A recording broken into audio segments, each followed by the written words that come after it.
The restaurant breathed like an organism, slow, steady, unaware. Steam lifted from plates of chicken and waffles. Oil glistened beneath fluorescent light. A clock above the counter marked 1:59 p.m., its tick soft and indifferent. At a corner table near the window sat Rakim Hashim Allen. The world knew him as PnB Rock. He was speaking quietly, eating between sentences, his jewelry catching the daylight like small suns. Outside, Los Angeles moved as if nothing inside mattered. Cars passed, shadows shifted. Then the door opened. A man stepped in, then another, the faint smell of asphalt and metal carried in with them. They didn't speak. The air thickened slightly, like a room realizing it was being watched. Movement, brief, mechanical, a hand inside a pocket, an exchange not of words but of direction. And then, sound. It was short, absolute, leaving no space for interpretation. When the echoes dissolved, the hum of refrigeration filled the void. Someone screamed, but softly, as if not to disturb the scene. The glass by the window held a single, perfect reflection of sunlight across the floor. He was motionless now, half-turned, as if surprised at how ordinary death could be. Outside, traffic kept its rhythm. Inside, time exhaled and did not return.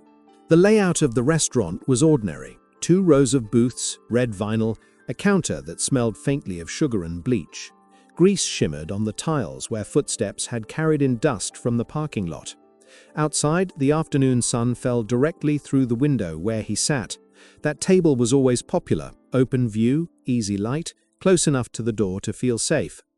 He had come for food, not fame. Los Angeles was an endless circuit of noise, and Roscoe's offered a pause between rehearsals, meetings, the small maintenance of a public life. His companion that day was quiet. They talked about home, about music, about how strange it felt to be calm in a city that rewarded tension. On his phone were messages never read again. Across the street, 2 figures waited inside a car. The driver was older, the boy beside him young enough to still believe in quick fortune. They had been told he was here, not by coincidence, but by a chain of whispers, a location shared, a rumor about jewelry and opportunity. In Los Angeles, time between knowledge and action is always short. The man in the passenger seat adjusted his hoodie, hands steady. They watched the front entrance for confirmation, the glint of chain, the lean of the body, the security of the window table. One nod was enough. The car door opened and the heat rushed in. Inside, nothing changed. The waitress poured syrup for another table, unaware that the small metal bell above the door would soon become the dividing line between before and after. The shooter's shoes left faint watermarks where asphalt dust mixed with condensation. He moved without hesitation, a choreography rehearsed by necessity, not practice. There was no dialogue, no demand, only the presence of a gun, the smallest gesture of control. The victim's expression, surprise, recognition, and instant negotiation with reality lasted less than a breath. A sound, then another. Silence folded itself neatly around the noise, like paper closing over a secret. People moved instinctively, ducking, freezing, searching for exits that memory couldn't find. Plates shattered, one chair fell. The shooter turned, collected, and left through the same door. Outside, the car engine answered. The distance between the restaurant and the nearest intersection was less than 40 meters. It took them seconds to disappear into the traffic stream, the city's veins swallowing another pulse. Inside, paramedics would later note that the body had fallen at an angle, suggesting he'd tried to stand. The chain was gone. His phone had slid under the table, screen cracked, message half-typed. The syrup still steamed. Witnesses spoke in fragments. A man in a white t-shirt, a grey sedan, a gun. Time had moved too quickly for anyone to hold on to sequence. The security camera caught the door, the flash, the exit. Nothing of meaning, only evidence. Outside, sunlight continued its shift toward evening. Reporters arrived before nightfall, their voices filling the air with speculation. Police lines replaced customers. A uniformed officer leaned against a patrol car, writing notes about the direction of flight, about witnesses, about how quickly the restaurant emptied. Later, when they measured blood patterns, they realized how close everything had been. The shooter's position, the reflection in the glass, the point where sunlight and bullet path intersected. Crime scenes rarely hold emotion. They only hold geometry. In the kitchen, the clock still read 1:59. It had stopped when the power was cut during evidence collection. Workers left their aprons behind, unwilling to return the next day. Outside, Main Street forgot by evening. Cars honked, music from a passing stereo blurred the edges of memory. Only the faint scent of oil and smoke remained in the air. The reconstruction would later include the exact timestamp, September 12, 2022, 1:59 p.m. Pacific. Location: Roscoe's House of Chicken and Waffles, South Los Angeles. Victim: Rakeem Hashim Allen, aged 30. Cause: multiple gunshot wounds during robbery. That was all the official record needed. But for those who entered later, detectives, technicians, photographers, the room still carried something invisible. The silence had weight. The air itself seemed to remember. They found his glasses under the table, unbroken. They found a fork in mid-motion, a napkin with grease folded neatly beside it. It looked less like violence and more like interruption. When they sealed the scene, the manager locked the doors and stood outside for a long moment before leaving. The neon sign still buzzed. The reflection of traffic lights trembled faintly in the restaurant window. Behind it, everything was still. The first officers arrived within minutes. South Los Angeles was used to urgency, the hum of police radios, the measured walk toward aftermaths that already knew their script. They stepped past the scattered chairs, marking each step with small yellow numbers. The body was gone by then, but the air had not yet cleared. The smell of copper lingered. A phone light flashed where a missed call kept looping. Detective Ramirez took the lead. His notebook opened before he spoke. He asked the surviving witnesses for sequence, but what he received were feelings, too quick, too overlapping. I saw him stand. I heard 3 shots. They ran toward the street. Fragments, the kind that never build full truth, only approximation. The restaurant's camera system was old. It captured the entrance, but not the corner table. The footage showed 2 silhouettes entering, then a blur, then exit, less than 40 seconds of movement.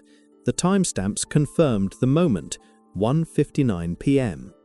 By evening, the department's media line released a statement.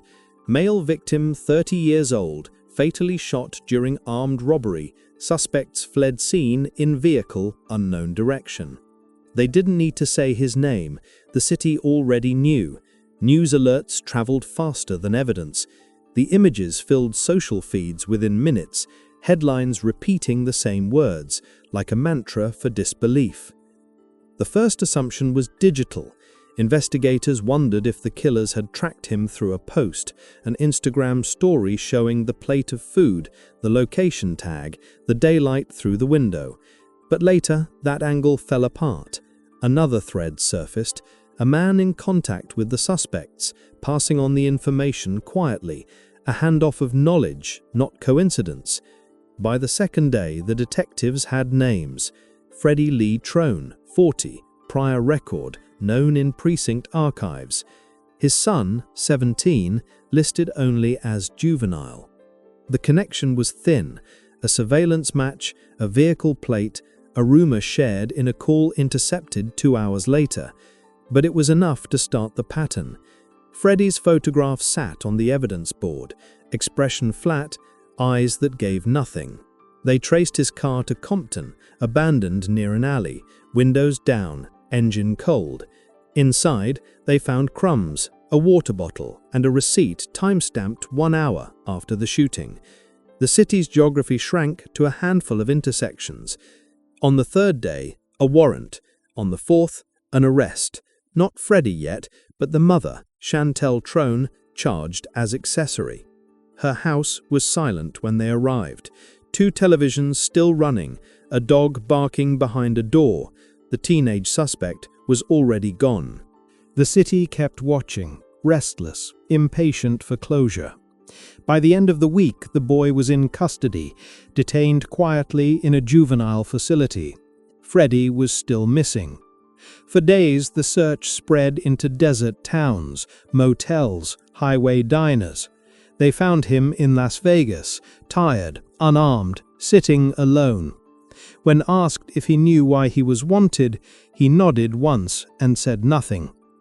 The arrest filled headlines again. The same photograph, the same lines. Father and son charged with murder, robbery, conspiracy. The word conspiracy seemed heavy. It suggested something deliberate, planned, the geometry of intent. But in truth, the planning was small. A car idling, a rumor believed, a moment of greed in sunlight. The evidence assembled itself slowly. The ballistics matched the recovered weapon from a trash bin 2 blocks from the restaurant. The jewelry was never found intact. Witnesses were inconsistent. Some recalled his voice, others the sound of sneakers on tile. None could agree on the shooter's height. Detective Ramirez wrote in his report, "Sequence lasted approximately 40 seconds. Intent appears premeditated but poorly executed. Victim complied. No further aggression before discharge." A line meant for records, not for memory. In the months that followed, new names appeared. Tremont Jones and Winesha Evans.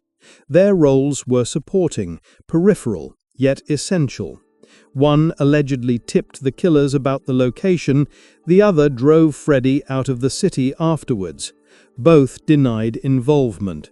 Both entered courtrooms under fluorescent light that made everyone look older. Forensics filled in the silence. Gunpowder traces, trajectory angles, cell tower pings. The digital map of one afternoon reconstructed through data points. Each step in the sequence, arrival, contact, exit, was traced backward until all that remained was a pattern of minutes, each precise, each irreversible. The detectives didn't talk about motive anymore. They talked about process. In homicide, logic is oxygen, emotion is distraction. The reports spoke in numbers. Distance from entrance to table, 4.3 meters. Time between entry and first shot, 11 seconds. Duration of event, 43 seconds. Estimated escape time, 1 minute and 18 seconds. The human element erased by arithmetic. By late 2023, the courtroom lights replaced the street lights. Prosecutors described a father who planned, a son who obeyed, and a network of accomplices orbiting greed. Defense called it chaos, coincidence, panic. The judge listened as if time had slowed to ritual. Each photograph was projected on a screen: the window glare, the plate of food, the shell casing near the chair. In silence, they became symbols of repetition, how every crime scene feels familiar when stripped of faces.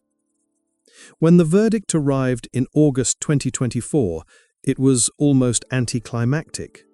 Freddie Lee Trone, guilty of first-degree murder, robbery, and conspiracy. Tremont Jones, guilty of robbery and conspiracy. Chantel Trone, accessory. Evans, accessory. The teenager's trial still pending. Outside the courthouse, reporters spoke in past tense. Inside, Detective Ramirez closed his notebook for the last time. In the system's quiet corridors, the case turned from tragedy to paperwork. One more entry in the ledger of endings. evidence sealed, files archived. Yet the fragments stayed scattered. The sound of a clock frozen mid-tick, the stillness of the table by the window, the sense that the investigation had only mapped the mechanics, not the meaning. Truth had been established, but not understood. They called it motive, but what they meant was hunger, not the kind that food resolves, a quieter, more corrosive form. It begins where need turns into comparison, where someone looks at another man's shine and measures his own absence against it. For Freddie Lee Trone, that absence had been building for years. In every overdue bill, every locked opportunity, every story told about how easy it once was to take what you could not earn. He was 40, old enough to know how quickly choices harden into sentences. Yet the pattern remained: small crimes, short escapes, long silences. His son had never known another rhythm. There's a difference between being born into crime and being raised around it. One teaches you risk, the other teaches you routine. The boy learned early how to move quietly, how to read his father's tone as instruction. He wasn't angry, he was obedient. And obedience is the purest currency of desperation. On that afternoon in September, Freddie was not thinking about fame or death, he was thinking about proof that he could still control something in a world that had long stopped listening. The rumor of a rapper, a chain, a restaurant. It sounded simple, almost ordinary. Opportunity often arrives disguised as inevitability. He told his son to wait until he gave the signal. The boy nodded once, no hesitation. It was not courage, but absence of imagination. He had never been taught to picture another life. Later, psychologists would describe it as transference, the father's identity projected onto the son mistaking imitation for survival. But in truth, there was no psychology that could fully translate what happened between them, a lineage of silence passed down like an heirloom. PnB Rock's life followed a different current, but carried the same weight of escape. He had known confinement too, years behind walls, months of sleeping in cars, days of writing verses that no one heard. Music was his clean light. It gave shape to chaos. But fame has a way of bending perspective. It replaces fear with visibility, which is only fear inverted. He had learned to walk through crowds as if they were mirrors, everyone reflecting expectation, everyone hungry for a piece of what he had become. Yet he still walked without security that day, choosing normalcy over caution. There is something fatal about wanting to feel ordinary again. When two lives built on opposite sides of deprivation intersect, tragedy becomes predictable. The city is full of such crossings, unseen until the moment of contact. For Freddie, the robbery was meant to be an act of correction, a rebalancing of scales the world had tilted against him. He had no language for envy, only instinct. He saw value not in creation, but possession. And when the shot was fired, it was not rage, but disbelief that something so small could end so much. Afterwards, he didn't run immediately. He stood outside for a moment, the gun still warm, his mind refusing to accept what his hands had done. In interviews later, witnesses said he looked lost, like a man waking into another version of himself. His son followed him wordlessly. In the car, neither spoke. The road stretched between Los Angeles and Las Vegas like a confession without punctuation. At gas stations, the father paid in cash. The boy kept his head down. They were not fugitives yet, only people pretending time could be outrun. When the arrest came, the silence was complete. Freddie said nothing during questioning. His eyes stayed fixed on the table. He did not ask about his son until the second day. "Is he all right?" The detective answered, "He's 17." The words landed like a verdict. For the son, there were no statements, no apologies, only stillness, a defense that looked like indifference. Inside the juvenile cell, he counted the tiles on the ceiling. He did not cry. What lingered in the aftermath was not guilt, but recognition that two men had mirrored each other from opposite ends of struggle. Both had tried to prove control over a world that had stripped it from them.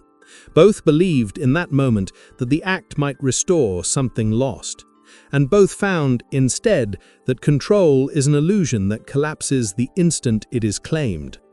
In psychological reports, experts used words like socioeconomic pressure, identity formation, and learned impulsivity. The language was precise, the meaning clinical. But beneath it was something simpler, the quiet human need to matter. For the fans, the narrative was easier, a senseless act, a stolen life, another tragedy in a list already too long. But senselessness is rarely real. Every act has lineage, even the brutal ones. Somewhere, long before that afternoon, a man taught a child that survival meant taking. Somewhere else, another child learned that success meant being seen. Both lessons led here. In the courtroom, the two paths finally intersected in silence. Freddie sat behind glass, his son in another facility. On the witness stand, a detective described the timeline again. 1:59 p.m., 40 seconds, a robbery turned fatal. The jurors listened not as to a story, but as to procedure. For them, understanding was unnecessary. Verdict would suffice. Outside, murals began to appear. PnB Rock's face on brick walls, candles along sidewalks, lyrics written in marker. Public mourning is another form of investigation, a way for strangers to search for logic where none remains. Time, indifferent, continued forward. But somewhere in those same streets, another father, another son, another rumor waited to repeat itself. Courtrooms never feel like justice. They feel like refrigeration. Cold air, still bodies, slow process. By the time the trial began, almost 2 years had passed. The shock had settled into routine. The headlines had quieted. The fans had moved on to other songs, other losses. But inside the Los Angeles County Superior Court, the fragments of that afternoon were laid out again, this time under fluorescent light instead of sun. The prosecution began with sequence, a line of photographs projected on a white wall. Each image was stripped of its context: a door, a table, a single empty chair. No blood, no faces, only space, defined by what it had lost. Then came the voices, recordings, witness statements, digital traces, each word another small incision into what had once been human. Freddie Lee Trone sat still. His posture was not defensive, not arrogant, merely vacant, like a man who had already adjusted to confinement. He had been moved from holding to courtroom through an underground corridor, wrists marked by metal. When asked for a plea, he said, "Not guilty." His voice was even, almost quiet enough to be polite. The juvenile defendant was absent from these proceedings, his own trial delayed, his name withheld by law. But his presence lingered like a shadow, every mention of the minor, a reminder of lineage unbroken. The courtroom knew the outline, even if the details remained sealed. Witnesses entered one by one. A manager from Roscoe's described the order of service. A police officer recalled the clock stopped at 1:59. A forensic technician spoke about distance, angle, powder residue. No one mentioned fear or the sound. The system has no vocabulary for feeling.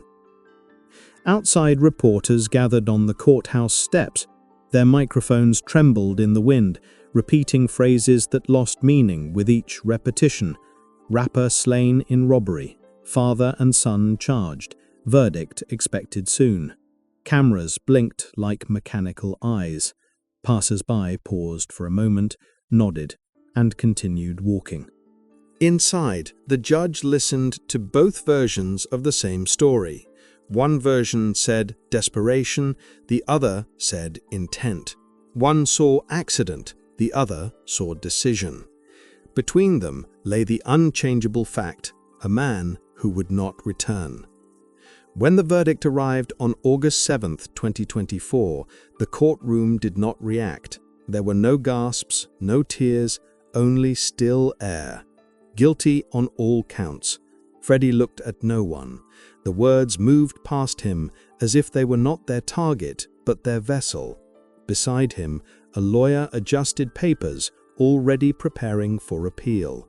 In another corner, a detective who had spent months on the case closed his notebook quietly. The cycle had completed itself. Sentencing came weeks later. Life imprisonment with the possibility of parole after 31 years. He would be in his 70s by then, a number too distant to mean anything. Tremont Jones received 12 years. Others faced smaller sentences, smaller headlines. Each judgment, another layer of silence laid over the original act. Outside, Los Angeles continued its motion. Roscoe's reopened after renovations.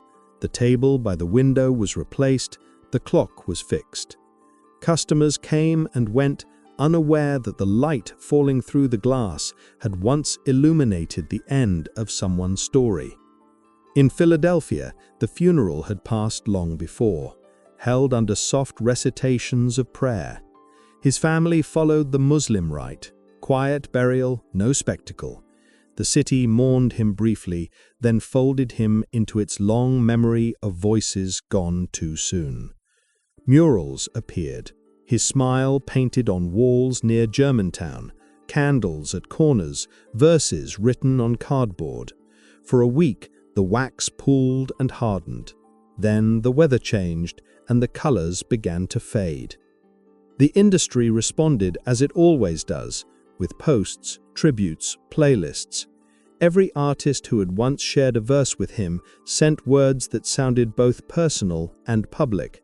The songs remained online, still streaming, still generating echoes of a life cut short. Digital immortality is tidy, efficient, and mercilessly indifferent. The voice continues long after the breath that made it has stopped. Some fans visited the restaurant weeks later, standing outside the same window, phones in hand, recording silence as though it could be kept. Others debated blame, motive, moral decay, forgetting that every argument about violence eventually becomes a mirror. For the detectives, the case ended when the file was archived, evidence sealed, storage tagged, chain of custody complete. They moved to other cases, new names, new rooms to measure. But occasionally, someone would mention it in passing. The rapper case, the father and son thing. Always reduced, always rephrased. In prison, Freddie adapted. Routine replaced regret. He worked in laundry, folded uniforms, kept his head down. Time for him became an endless hallway of sameness. He did not speak of his son. He did not ask for updates. He once told a counselor, "You stop counting when every day feels like the same one." It was not confession, it was arithmetic. The boy, still unnamed, waited for trial. He spent his 18th birthday under supervision, reading letters he did not answer. He was learning what absence sounds like when it becomes permanent. No father, no street, no outside, only the slow hum of a light that never turns off. And beyond the walls, the city forgot again. Another name, another case. The headlines replaced by others. Only those who were there remembered. The waitress who quit the following week, the customer who never returned, the cook who said he could still hear the echo of the gun when the restaurant was empty. Every crime ends twice, once when it happens and once when the world stops caring. Between those endings lies the long, invisible sentence that no court can issue, the life that continues under weight of memory. There is always a final silence that no microphone captures, the quiet after everyone has left, after the cameras are gone, after the story becomes something told rather than felt. South Los Angeles has no monument for him.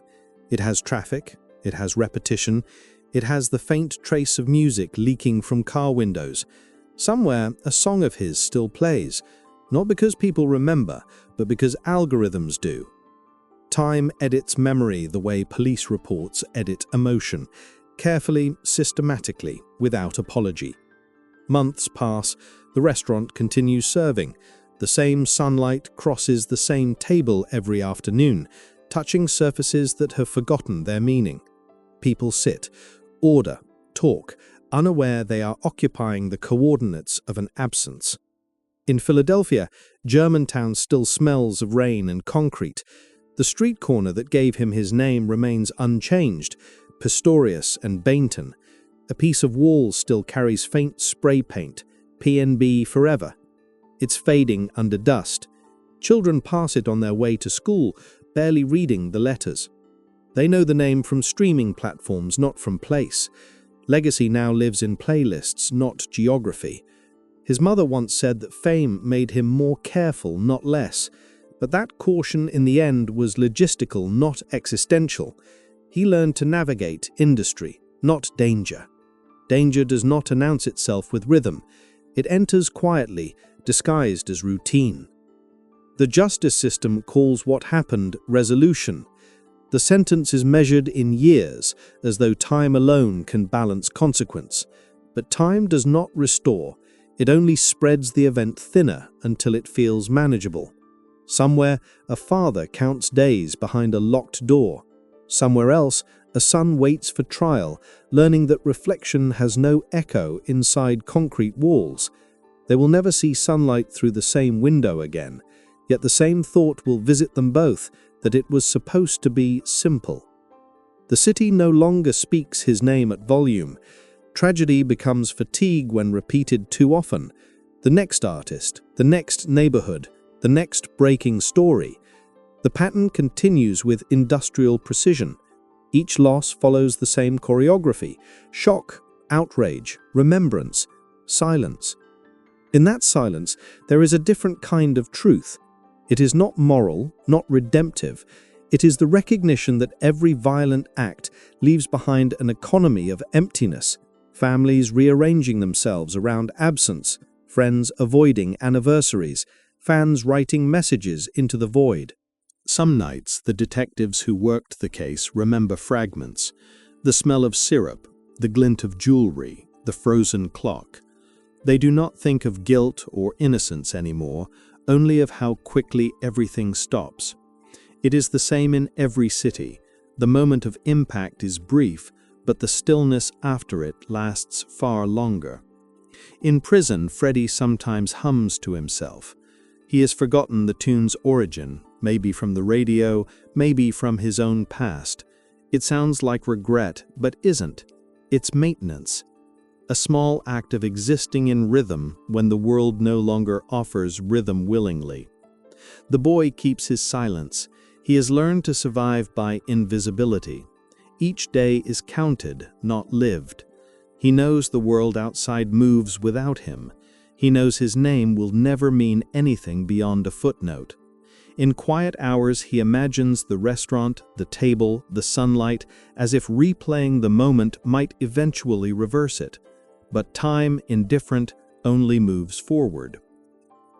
And PnB Rock, the man who once filled rooms with sound, has become part of that silence. His songs scattered across digital archives are now memory capsules that speak without context. Listeners hear the rhythm, not the man. Every stream is both resurrection and erasure.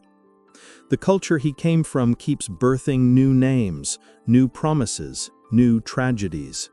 The stage rotates endlessly, each performer both participant and potential casualty. It is not prophecy, just pattern. Cities like Philadelphia and Los Angeles know it well. Ambition and risk are never separate. Late at night, the Roscoe sign still glows. Cars idle outside, laughter filters through the door, the hum of daily life reclaims the air. But under that noise lies a residual quiet, a thin vibration where memory resists deletion. It is not haunting, only persistence, a kind of truth that refuses to end. The story ends here, not because closure was found, but because silence must begin somewhere. The light over Main Street still falls in the same direction. The clock inside the restaurant still keeps time. And somewhere in that indifferent rhythm, the echo remains, the sound that never fades, the stillness that outlives the shot, the memory that refuses to forget what was taken and what was left behind.